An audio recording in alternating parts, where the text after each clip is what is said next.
আগে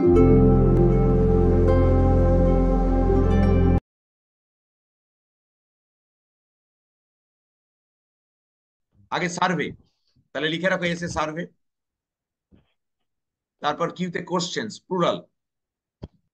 তারপর 3R, read, recite, revise. Survey কেন? একটা নতুন শহরে গেলে কি করো? ক্যাটালগ দেখো, নতুন বই একজন পড়ছে।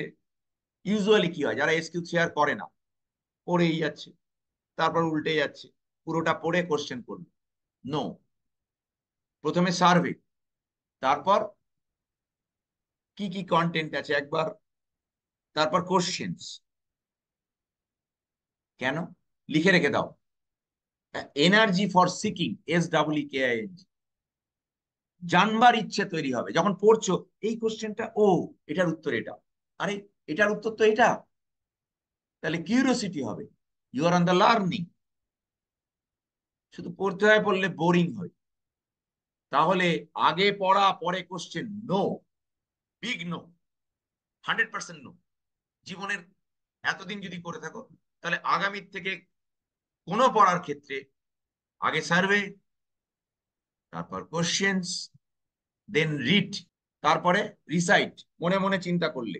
আরেকটা জিনিস, নোট নেবে, নোট লিখবে, আন্ডারলাইন করবে। কেন? সে নোট হয়তো পড়ছো না।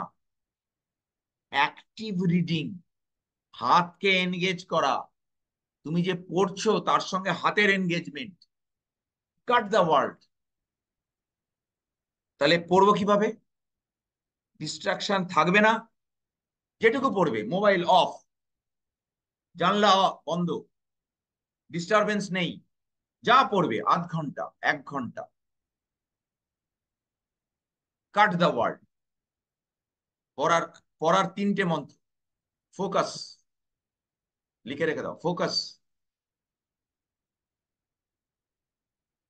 আনডিস্ট্রাকশন মানে কাট দ্য ওয়ার্ড, হোল্ড।